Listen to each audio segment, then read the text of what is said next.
comenté. Afortunadamente nos ha recibido bastante bien. Traemos siempre tratamos, nunca lo logramos, pero de hacer una vez al mes, traer a alguien que pueda venir a hablar de temas que tengan que ver con ciencia de datos, inteligencia artificial, o aplicación de datos en política pública, etcétera. En YouTube están todos los videos de las conferencias pasadas, también pueden verlos si quieren. Ahorita esto se va a estar transmitiendo en vivo, igual. Y pues nada más quería presentarles a la persona de hoy. Charlie López me contactó por LinkedIn hace ya algunos meses, que le interesaba mucho ser parte del espacio y presentar parte de lo que fue su trabajo cuando estuvo en Japón. Ahorita le voy a dar todo lo que va a tener que darnos, pero bueno, Charlie es egresado del UNAM en ciencias nucleares, si no me recuerdo. Sí. Y estuvo trabajando, estuvo en una instancia en la universidad, se lo voy a decir bien mal, ¿cómo se dice? Ritsumeikan. En Japón, haciendo una instancia dedicada a visión por computadora, visión computacional, y es lo que nos va a estar presentando, ¿no? Adaptación de dominio, la realidad es la primera vez que he escuchado el término. Aprender un poco suena, es algo muy interesante de cómo se pueden realmente generalizar los modelos, ¿no? Algo de lo que sucede mucho en modelos de visión es que se hacen específicamente para un problema en específico, ¿no? Pueden atender uno, y siento que la parte de adaptación de dominio va a cómo podemos realmente generalizar, ¿no? Cómo podemos usar estos mismos modelos de visión computacional para llevarlo a diferentes tareas o atacar diferentes problemas al tiempo. Entonces, sin más, Charlie, adelante. Pues muchísimas gracias, Carl. Muchas gracias por la oportunidad de presentarme aquí. Realmente, pues es un honor. Ya tuve la oportunidad, creo que el año pasado, de estar aquí y justamente se me hacía muy interesante y creo que es bueno que estemos pues difundiendo la ciencia de datos, temas de inteligencia artificial, que ahorita es algo que está haciendo un boom en todo el mundo. Y pues como les comentaba, Carl, pues les voy a hablar de un tema que nos ayuda a generalizar. Posiblemente quienes hayan trabajado en visión computacional o incluso en procesamiento del lenguaje natural han escuchado esta noción de adaptación de dominio, que es básicamente cómo llevar un modelo que entrenamos en ciertos datos a otros datos que no ha visto. Entonces, ese es un campo muy interesante. De hecho, aquí les voy a meter un poquito también de IA generativa, que es también parte de lo que investigué. Y pues espero que les guste la presentación. Muchas gracias nuevamente por venir y pues iniciamos. Aquí vamos a empezar haciendo un repaso igual para quienes ya conozcan redes neuronales. La primera parte es nada más para que todos estemos en el nivel, una introducción sobre todo de la parte de redes neuronales, la visión computacional, transferencia de aprendizaje. Y vamos a pasar al tema de la adaptación de dominio y uno de los problemas importantes de la industria, que es el few shot. No sé si alguno los ha escuchado, el problema few shot. Ahorita lo vamos a conocer. Tenemos un poquito la forma de la matriz. ¿Por qué? Porque multiplicamos por una matriz más pequeña. Pero ahora, para extraer las características más importantes, se dieron cuenta que si básicamente tomábamos pequeños promedios y podíamos reducir esa matriz a una más pequeña, es decir, hacer un pooling, pues lográbamos todavía capturar o abstraer mejor estas características. ¿Esto por qué ocurre? Realmente se ha visto más que nada de manera experimental que al agregarle el max pooling después de una capa de convolución, logra diferenciar mejor las características a que si dejamos únicamente la capa de convolución. Básicamente, ¿qué está haciendo ahí? ¿Se dan cuenta? Ese cuadro, por ejemplo, que está de rosa, toma el valor más alto y es 20.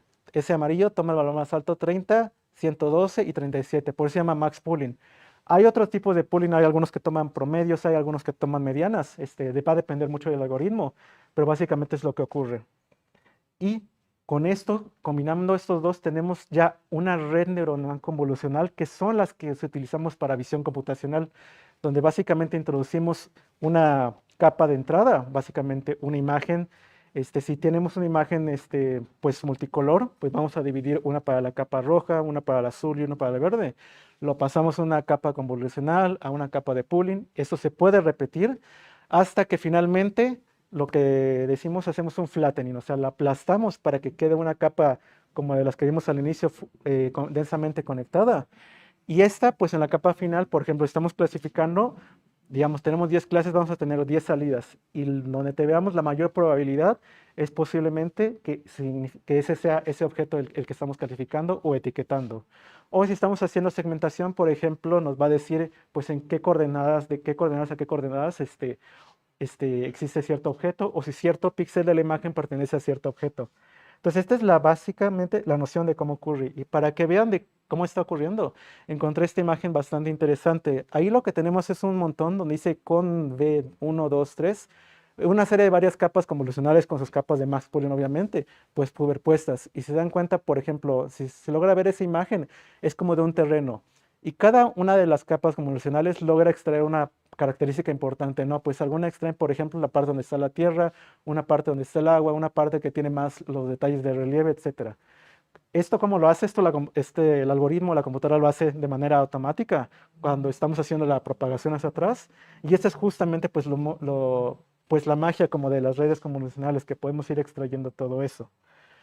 Ahora, la realidad es que cuando construimos redes convolucionales, para las imágenes realmente no vamos a partir ya desde cero. Hay muchos modelos que ya nos permiten trabajar. Por ejemplo, uno de los más conocidos es el YOLO, que ahorita creo que está en la versión 10, básicamente You Only Look Once, que toma una imagen y te permite segmentar y decir, aquí hay una persona, aquí hay un automóvil, aquí hay un animal, etcétera. Y pues, ¿cómo podemos aprovechar eso? Hay algo que se llama la transferencia de aprendizaje o el transfer learning, que esto es un paso un poquito adelante antes de que le lleve a la adaptación de dominio. Básicamente, ¿en qué consiste? En que nosotros tomamos un modelo ya preentrenado con muchas imágenes. Por ejemplo, si quieren hacer la analogía con la parte de lenguajes naturales, alguien puede tomar un modelo, por ejemplo, de ChatGPT, pero queremos adaptarlo a algo en particular. Digamos, yo quiero tomar un modelo, pero ya quiero que me funcione para objetos que tengo en mi oficina y que los pueda detectar. Entonces, para eso, lo que vamos a hacer es agregarle más capas o lo que se llaman únicamente entrenar las capas del final para hacer un fine tuning o un ajuste fino del modelo para que se adapte a la tarea que quiero. Quiero clasificar, quiero segmentar, quiero etiquetar imágenes, etcétera. A veces van a escuchar el término de capas congeladas, que se refiere a las capas del modelo, pues que se quedan así originalmente para que no se pierda la información, mientras que las capas descongeladas o las capas finales son las que modificamos para lograr eso. Y pues realmente de los modelos que visión computacional que ya son muy populares, están los más conocidos como BGS19 o ResNet. BGG19 es básicamente un modelo donde tienen un montón de capas convolucionales ahí apiladas que permiten hacer una predicción. Y lo que lograron hacer es un modelo que se llama ResNet, que también es puras capas convolucionales, pero su nombre lo indica.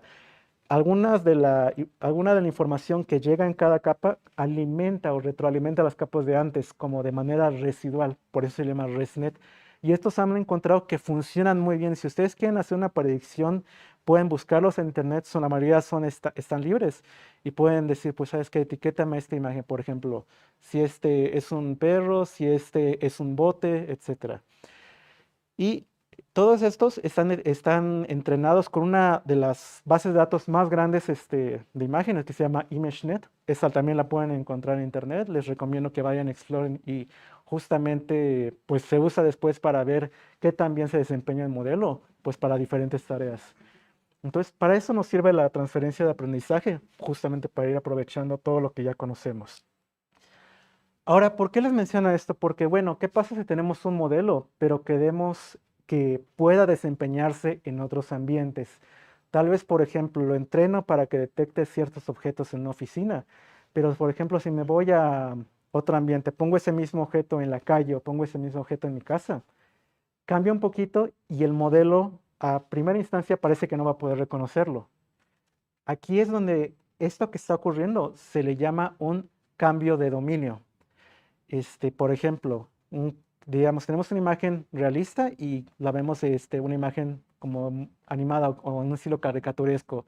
Sigue siendo el mismo objeto, sigue teniendo la misma morfología, pero cambia un poquito el estilo a tal punto que a priori el modelo parece que no va a poder distinguirlo. O por ejemplo, tengo una imagen de una mochila que encuentro, por ejemplo, ahí en Amazon, pero después la veo en mi oficina. En primera instancia parece que el modelo no va a poder reconocerlo. El modelo o el dominio donde fue entrenado el modelo originalmente se le llama el dominio fuente y hacia donde nos queremos mover se le llama el dominio objetivo. ¿Qué puede caracterizar un dominio? Cambios en iluminación, cambios en fondo, cambios en posición, cambios en estilo, cambios en rotación, etcétera, en perspectiva. Entonces, esta es una pues de los retos que tenemos si queremos que un modelo de visión computacional funcione. Ahora, si queremos ser un poquito más técnicos, eso se le llama básicamente un cambio en las distribuciones. Hay diferentes tipos de cambio, un cambio a priori, un cambio covariado, un cambio de concepto, nada más se los pongo para, como referencia. Pero realmente lo que me importa aquí que veamos es que se dan cuenta, empezamos con el transfer learning, que es nuestro transferencia de aprendizaje. Pues hay diferentes caminos que podemos tomar, dependiendo de cómo vamos a cierto dominio. Si, por ejemplo, tenemos toda la información etiquetada, podemos usar lo que se llama Inductive Transient Learning o Multitask Learning. Si no tenemos nada de datos, vamos a un aprendizaje completamente no supervisado. Pero a veces tenemos datos etiquetados en el dominio fuente y no tenemos muchos datos etiquetados o casi ninguno en el dominio objetivo. Entonces, una de las variantes de ese tipo de transferencia se le llama la adaptación de dominio o domain adaptation, que como su nombre lo dice, va a adaptar a que un modelo que fue entrenado en cierto dominio funcione en otro dominio. ¿Cómo lo va a hacer? Justamente vamos a ver ahorita eso. Y aquí se les defino. Aquí tenemos un ejemplo de diferentes dominios de este Office 31 dataset. Son 31 clases de objetos de oficina en diferentes dominios. Uno, por ejemplo, de imágenes como se verían en un sitio web, DSLR, que son imágenes tomadas con una cámara normal, y webcam tomadas con una cámara webcam. Entonces, el dominio fuente es el dominio, recordemos, donde fue entrenado, y el objetivo, donde queremos realizar la misma tarea, pero donde la imagen pues cambia un poco. Aquí lo importante resaltar es que tiene que ser la misma tarea. Si entrenamos un modelo para clasificación, va a funcionar para clasificación. Si entrenamos un modelo para segmentación de imágenes, nada más para segmentación. Mezclarlo ya implica pues, más detalle y más procesamiento. Y algo que van a escuchar mucho en este tema es el gap de dominio, es decir, la diferencia en esa distribución. Si lo quieren ver de manera más matemática, por ejemplo, esas imágenes normalmente tienen alguna representación matemática en un espacio que se llama espacio latente. Y pues básicamente cómo se ocurren esas distribuciones o esa diferencia de distribuciones es lo que causa la diferencia entre el dominio fuente y el dominio objetivo. Pero pues si lo queremos ver a términos de imágenes, simplemente pues cómo trasladamos de un tipo de imagen que tiene el mismo objeto a otro tipo de imagen. Hay diferentes tipos de adaptación de dominio. El primer tipo de adaptación es cuando tenemos las mismas clases en la fuente y objetivo. Tenemos exactamente lo mismo y eso se le llama una adaptación de dominio a set cerrado. Si, por ejemplo, tenemos imágenes en el dominio fuente y tenemos menos imágenes en el dominio objetivo, es decir, imágenes privadas del dominio fuente, se le conoce como adaptación de dominio parcial. La que tenemos aquí a la derecha, si por ejemplo tenemos imágenes de la fuente, clases de la fuente y del objetivo, pero hay algunas que no aparecen, hay algunas que nunca vio el modelo y solamente la puedes reconocer como que sabes que es una clase desconocida, se le llama adaptación parcial. Y si tanto la fuente como el dominio en el dataset donde yo estoy haciendo mi validación, mis pruebas, pues hay clases de la fuente que no aparecen ahí y hay clases del objetivo que no aparecen ahí, se le conoce como una adaptación de dominio totalmente abierta o, en muchos casos, como una adaptación de dominio universal. ¿Qué es lo que va a tratar de hacer el algoritmo? Va a tratar de decir, pues en este dominio que estoy viendo, estas clases las reconozco, estas no las vi, pero pues las conozco y si las llego a ver las puedo etiquetar. Y estas otras que aparecen nada más en el objetivo y yo no las aprendí, las voy a clasificar como desconocidas. Así es como se van a quedar. Ahora, pues pues estoy hablando mucho de la adaptación de dominio, pero tal vez se pregunten, pues, ¿cómo ocurre eso? O sea, ¿qué es lo que está pasando ahí detrás? Ahí lo que está pasando es básicamente un juego entre dos tipos de redes convolucionales. Una se va a llamar el generador. No sé si han visto, por ejemplo, las imágenes de deepfake, por ejemplo, donde tratan de imitar o de imitar una imagen. Funcionan básicamente bajo este mismo esquema. Un generador va a tratar de crear imágenes que traten de engañar a otra red. Y otra red va a estar tratando de decir, esta es la original y esta es la generada. Entonces estas redes están compitiendo de manera antagónica, por eso se llama aprendizaje antagónico. Y generativo porque el generador está generando más imágenes. Y lo que van a tratar de hacer es, el generador va a tratar de volverse lo mejor posible para tratar de engañar a la red discriminadora. Y la red discriminadora va a tratar de ser lo más astuta posible para tratar de engañar o tratar de reconocer cuando el generador está produciendo una imagen y cuando está viendo una imagen real. Entonces, ¿cómo aplicamos esto? Pues básicamente lo que vamos a tratar de hacer es que las imágenes que vemos o que aprendió en el dominio original, pues trate como que de confundirlas con ese dominio objetivo, como diga, tal vez vi una mochila, digamos, con un fondo blanco, pero voy a tratar de confundir al modelo para que también la pueda reconocer aunque tenga, no sé, un diferente fondo, una diferente iluminación, etcétera. Entonces, eso es básicamente lo que está ocurriendo ahí de fondo. Es a grandes rasgos. Hay formas de mejorar el algoritmo, pero básicamente esa es la arquitectura o el esqueleto que tiene la adaptación de dominio. Entonces, por eso les expliqué toda esta parte de redes convolucionales, para que vean que realmente son dos redes convolucionales que acabamos de ver, pero que están compitiendo para mejorarse mutuamente. Y básicamente la imagen de la derecha es más o menos de cómo está ocurriendo. Nada más si podemos ver en la parte de arriba tenemos la imagen rosada corresponde a la fuente y la derecha corresponde al objetivo. Entonces esos puntos básicamente está indicando que el modelo quiere construir una separación entre esos para decir es una clase de este tipo o una de este tipo. Y básicamente lo que podemos decir que pasa durante la adaptación de dominio es como que se va combinando para que el modelo no distinga entre la fuente, el dominio fuente y el dominio objetivo y pueda separar las clases de la misma manera. Entonces básicamente ahí tenemos dos clases, pero pueden imaginar que ocurre lo mismo con diferentes clases. ¿Cómo ocurre esto? Pues hay múltiples algoritmos o técnicas que utilizan actualmente para hacer esto. Algunos tratan de, pues, primeramente, que todas las clases que son comunes tratan de ponerlas en un espacio en múltiples dimensiones que se llama espacio latente y tratan como de hacer pequeños grupitos para decir, todos estos grupos del dominio y fuentes son una clase, todos estos son de otra clase y así. Otros, por ejemplo, les mostré que había un generador y un clasificador o discriminador. A veces le pueden meter más, que como que ayudan y tal vez promedian y les permiten decir, ah, pues estas clases sí pertenecen al objetivo y esta es una clase tal vez que no existe, que es una clase desconocida. Adaptaciones progresivas hay de distancias, ahí no voy a meter mucho, y algo que se llama separación de entropía, que es básicamente para decir, ¿sabes qué? Estas clases nunca las vi en la fuente, estas están muy diferentes del objetivo. Estas son mis clases desconocidas y las pongo de lado para clasificar bien las clases que sí conozco. Entonces, son diferentes técnicas que van ocurriendo. Ahí, bueno, nada más, si queremos ver, pues en términos matemáticos, básicamente eso que les mostré hace rato de las redes antagónicas se puede definir básicamente como ese objetivo, donde realmente se pueden extraer dos partes. La parte de la izquierda es el discriminador. Esa D que ustedes ven representa la clasificación del discriminador. Esa X representa el valor real y esa G representa el generador. Entonces, básicamente, lo que está diciendo lo de la izquierda es trata de minimizar la diferencia entre lo que yo puedo clasificar que conozco y las imágenes producidas por el generador. Y el generador básicamente lo que está haciendo es nada más esta parte de la derecha. Voy a tratar de producir imágenes que sean confundidas por el discriminador. Entonces, básicamente es lo que dice toda esa ecuación.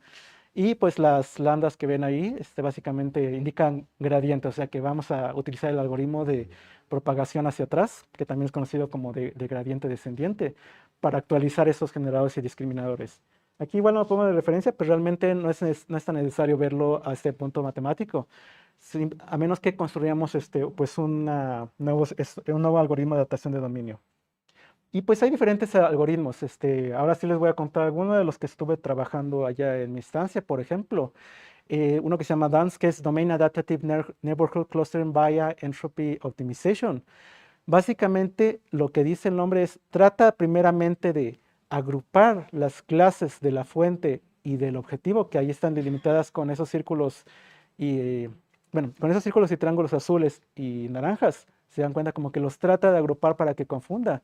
Y los amarillos son las clases desconocidas, básicamente que nunca vio el modelo cuando se entrenó por primera vez, entonces trata como que de alejarlas, separándolas, tomando en cuenta su entropía, entonces como que las aleja lo más posible y así logra pues hacer la adaptación de dominio, es decir, estas imágenes, estos círculos pertenecen a una clase, esos triángulos de allá pertenecen a una clase, no me importa si son el dominio fuente o objetivo, y esas líneas son pues, el límite de donde trazo, entonces si le doy una nueva imagen, pues dependiendo de dónde se encuentre, va a ser de una clase de otra o va a ser una clase desconocida que van a ser donde están los amarillos. otro algoritmo que también, bueno, este algoritmo fue desarrollado igual por otros científicos, en este caso no es desarrollo nuestro. Este es otro algoritmo que también estudiamos, adaptación de dominio con ruido. Básicamente es lo que ocurre mucho después en las industrias, que tenemos una imagen pero la etiquetamos mal, ya sea por un problema en el programa o porque pues estamos etiquetando tan rápido que nos confundimos. Y muchos de los algoritmos de adaptación de dominio son muy sensibles a esos. Entonces aquí utiliza, en vez de usar un clasificador bueno, un discriminador y un generador, ocupa dos. Y esto le permite como que promediar y encontrar cuáles son los que están clasificados de manera incorrecta. Cada uno de ellos se inicializa pues de manera diferente para que pues tengan un poquito de predicciones diferentes. Y básicamente ahí pone los pasos de que primero va actualizándolo, va tratando de separar igual las clases de la fuente y del objetivo y actualiza los clasificadores y el generador con esas ecuaciones que les mostré hace rato. Hay igual una gran variedad de algoritmos, no son los únicos, pero son algunos de los que me enfoqué pues en investigar. Y bueno, también les voy a platicar ahora sí de qué estuve. Pues aparte estuve seleccionando esos algoritmos que ya existían en la literatura y me interesaba ver a mí, pues yo antes de esa estancia estuve trabajando en una empresa de acero y me interesaba ver, pues veo que hay diferentes objetos metálicos, ¿cómo podemos clasificarlos? Entonces justamente encontré un dataset muy interesante que es el dataset de objetos metálicos de Peter Robery et al., que son alrededor de 60.000 imágenes tomadas por cámara de objetos metálicos puestos en diferentes superficies, con diferentes iluminaciones, una normal y una como oscura, y el fondo detrás de un fondo de madera, un fondo de plástico o un fondo metálico. Entonces, para probar en lo que estaba aprendiendo sobre esto, pues me puse a investigar, pues si le enseño tal vez las imágenes de un dominio, tal vez que tenga un fondo y una iluminación, vamos a ver cómo se comporta en otros. Entonces, ese es uno de los experimentos que estuve realizando. Por ejemplo, tenemos esas imágenes. Todas las de arriba son las clases comunes, es decir, las que aparecen en la fuente y en el dominio objetivo. La imagen de allá únicamente aparece en la fuente, no va a aparecer en los experimentos, pero debe reconocer el modelo que solamente puede clasificar esas, que no debe confundirse con esa. Y esta es una imagen que nunca vio el modelo, la privada del objetivo. Entonces también debe asegurarse el modelo, uno, que no confunda y ponga una imagen que ya ve que no aparece en el dataset de prueba y que no vaya a confundir y decir, esta es una clase desconocida porque yo nunca la vi. ¿Por qué lo hice? Porque escogí el algoritmo que les mostré hace rato que puede diferenciar eso. Entonces, pues aquí hay algunos de los resultados de cómo está ocurriendo. Básicamente, vamos iterando el modelo para que vaya aprendiendo a diferenciar las clases. Y ahí básicamente lo que vemos. Ahí experimenté esos son diferentes parámetros del modelo, ahí se lo explico. El threshold, el umbral, básicamente dice pues a partir de qué valor va a diferenciar una clase desconocida de una clase conocida. El margen es qué tan ancho es ese rango de valores. Básicamente, si cae dentro de ese rango y si ese margen es muy grande, muchas las va a poner como desconocidas. Si ese es muy pequeño, pocas. Y el entropy study es básicamente a partir de cuando empieza a seleccionar las clases desconocidas. Entonces ahí estuve haciendo cierta experimentación. Por ejemplo, encontré que la clase común 2 que representa, ¿se acuerdan? A ver, este objeto que tenemos acá, el que es como un circulito, pues me parece que lo está clasificando bien, como un 90% de clasificación. Aquí tenemos la clasificación y aquí tenemos el número de pasos. Es decir, después de ciertas iteraciones ya tenemos una predicción final. Pero, por ejemplo, la primera clase parece que la está confundiendo, no está logrando pues encontrarle bien cuál es. Entonces está confundiendo con ese cubito. Tal vez lo está confundiendo con la clase desconocida o tal vez está pensando pues que no existe y no en el dataset. Entonces justamente pues ahí estoy modificando los parámetros y encontré, no, pues para esta configuración logramos tal vez que suba un poquito la precisión de ese objeto del cubo de allá, pero a costa de que baje el de la clase desconocida. Entonces ahí justamente me di cuenta que, pues, que tenemos que tener un balance de a cuál le queremos dar más prioridad. Nos importa si que reconozca las clases que sabemos, nos importa que reconozca clases desconocidas, tal vez debamos checar otro algoritmo. Es el tipo de experimentos que ustedes también pueden realizar con los algoritmos, ya que muchos de estos se encuentran pues de manera libre en GitHub. Igual es una comparación, cómo se ve pues en este caso la matriz de confusión. Básicamente sobre el eje vertical son los valores verdaderos y sobre el horizontal son los predichos. Una matriz de confusión, básicamente lo que queremos es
Y pues todas las imágenes que dejamos de ladito va a ser básicamente para la edición.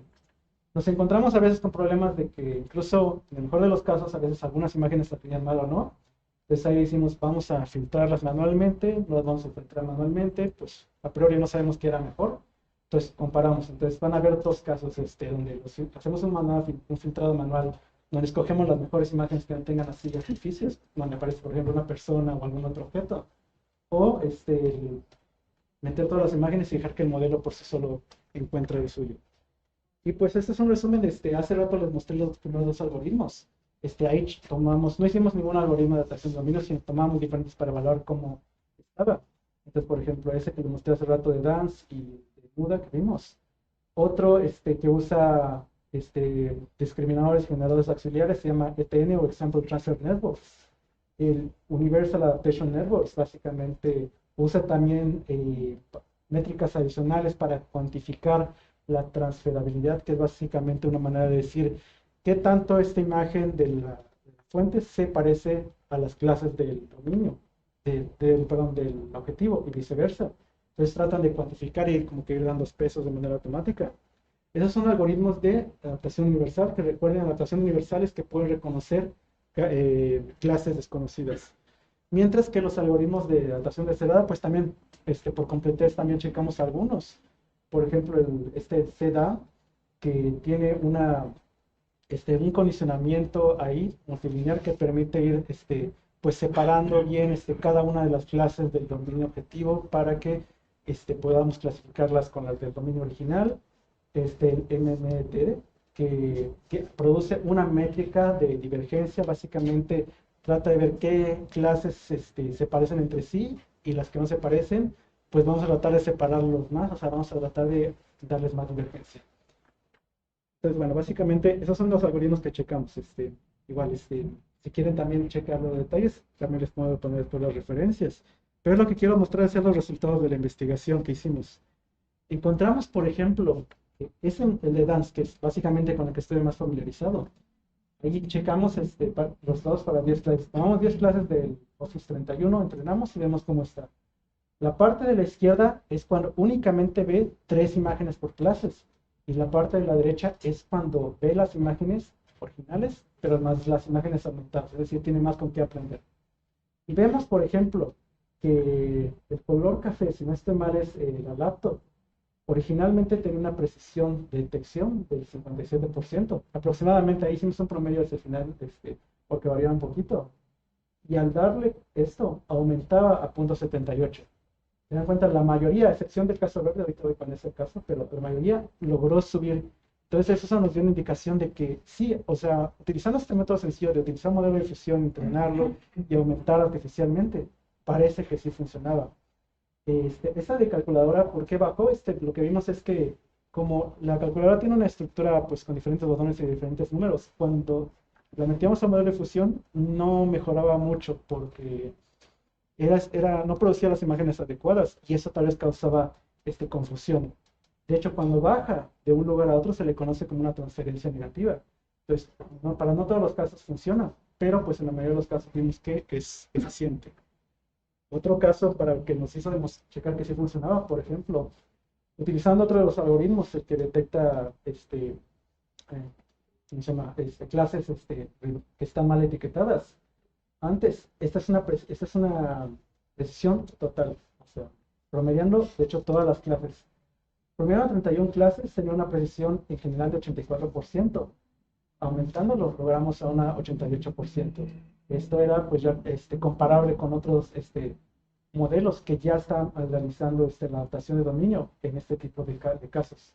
Entonces, justamente por esas investigaciones, pues llegamos a escribir un artículo sobre esto. De hecho, pues aquí está todo el resumen. Esto ya lo podemos mostrar porque ya lo presenté en la conferencia. Vimos que ahí estas A y B es lo que les comenté hace rato. Si hicimos una selección manual, que es la B, y si metimos todas las imágenes así como fueran producidas, es la A.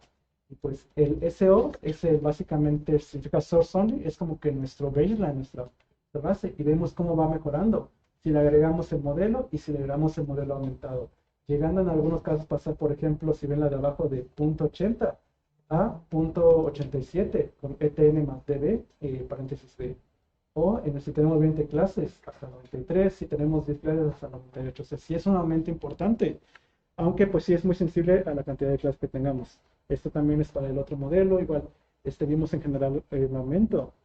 Y pues también nos pusimos a checar, también hizo un experimento adicional donde checaba, pues nada más para 10 clases, vamos a ver qué tanto varía, porque quiero ver a nivel específico. Hace rato les mostré los promedios, y vea, por ejemplo, la de calculadora, ahí en este experimento que lo logramos repetir, logramos que sí mejorara, por ejemplo, tal vez con el DANS no pasó de punto 46 a punto 5, no es mucho, que es lo que vimos hace rato, pero por ejemplo en ETL más DB, Sample Transfer Network lo subió a 82%, el UN lo subió casi al 99%, ahí está redondeado, por eso ven que aparece 1.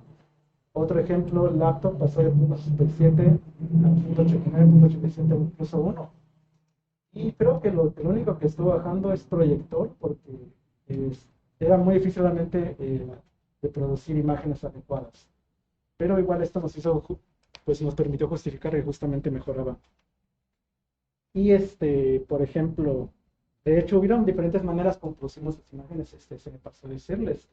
A veces, como teníamos 3 imágenes, teníamos un modelo por cada imagen y producíamos más imágenes, eso es lo que llamamos el tripling model. O metíamos las 3 imágenes y producíamos un solo modelo para crear las imágenes. Y pues checamos cuál funciona mejor. En general funciona mejor si ponemos un modelo para cada imagen, pero es muy costoso. O sea, básicamente cada modelo con GPU de GCP tardaba como 10 minutos en entrenarse más los 2 tiempos en que generábamos. Entonces, si tenemos una gran cantidad de clases, tal vez no sea conveniente. Entonces, hicimos ese análisis para ver pues en qué casos conviene, en qué casos no, tal vez en algunos casos realmente no es necesario, si queremos que la media pues nos difiera tal vez algunas décimas, pero pues eso es algo que también expusimos. Y también checamos si convenía separar o hacer el filtrado adicional. Vimos que eso dependía incluso de los algoritmos, entonces estuvo bien que checáramos varios. Algunos algoritmos de adaptación de dominio sí son sensibles a eso, por ejemplo el DANS sí mejoraba mucho, bueno, un poquito realmente, si hacemos esa dirección manual. Y por ejemplo otros, como el ETN, que ya tenía discriminadores y generadores auxiliares, como que lograba distinguir estas imágenes, y pues no les hacía caso ya de por sí. Entonces ahí también es algo que va mucho para la gente que va a aplicar en la industria, escoger bien qué algoritmos necesitan. Si ya tiene alguna forma de filtrar pues, imágenes que no estén muy bien, justamente para ahorrarse tiempo. Entonces, todo esto pues como que pues les puede marcar el precedente para la gente que le interesa hacer adaptación de dominio con visión computacional en casos más industriales. Y justamente pues aquí lo presentamos en la conferencia de ICPRAM, en el que tuvo lugar justamente el sábado pasado. Entonces, si a alguien le interesa ver pues la parte de ahí, lo pueden encontrar el artículo posiblemente el próximo mes. Y bueno, ya ahí terminamos la parte técnica. Nada más pues quería hacer una pequeña mención a la investigación. En este caso pues fue una investigación en Japón, donde ahí no tuvimos oportunidad de presentarlo por el tiempo, pero pues estuve asistiendo con mi asesora a diferentes conferencias, por ejemplo de automatización, una de visión computacional. Y esta investigación, pues ahí doy muchas gracias a la Universidad de Arizona, en particular a la Escuela de Posgrado de Ciencias de la Información e Ingeniería, que ofrecieron las instalaciones y pues nos permitieron hacer toda esta investigación. Y por si también hay alguien interesado en este programa en donde participé, este programa es una convocatoria anual, entonces igual les puedo platicar más adelante si tienen duda, pero básicamente es el programa Nichiboku, que es un programa de estancias técnicas de corta duración de 4 a 9 meses, no solamente en ciencia de datos hay una gran variedad, y está dirigido ya a profesionistas titulados con experiencia, que entiendo que es la mayoría pues, de los que están asistiendo acá. Entonces, la convocatoria va a salir más o menos por agosto o septiembre, por si les interesa ver. No necesita nivel de japonés para aplicar. Y pues igual es una experiencia donde ustedes pueden desarrollarse en diferentes campos, si les interesa toda la parte de ciencia de datos e inteligencia artificial. Y bueno, ahora sí concluyendo, la adaptación de dominio, me gustaría que se queden, es un tipo de transferencia de aprendizaje siempre. No es exclusiva la visión computacional, lo van a escuchar mucho también en la parte de los LLMs que ahorita están muy de moda, pero básicamente les va a permitir tomar un modelo y generalizarlo a nuevas situaciones. Es muy aplicable en la parte de la industria. Pueden ver tal vez en donde trabajen, dónde pueden utilizarlo, si por ejemplo están haciendo detección o segmentación de objetos. aquí en esta investigación es una manera pues de combinar estos modelos generativos. Es un método que pueden utilizar cualquiera. Les recomiendo mucho si se ponen incluso a experimentar con este Dreamboot. Lo buscan, les digo, en Google Colab. Hay un notebook que alguien ya preparó. Y pues existe una gran oportunidad de investigación para extender esta parte de investigación en adaptación de dominio. Entonces, pues, si les interesa el campo, igual les recomiendo que lean, investiguen más y pues hagan sus propios aportes, porque creo que en México, pues aquí lo que necesitamos es seguir contribuyendo para que sigamos creciendo en todos nuestros desarrollos tecnológicos. Pues les agradezco mucho por su atención. Disculpen que la plática esté un poquito técnica y larga, pero pues abro a cualquier pregunta por si quieren y si quieren más detalles, pues van a acercarse. Muchas gracias.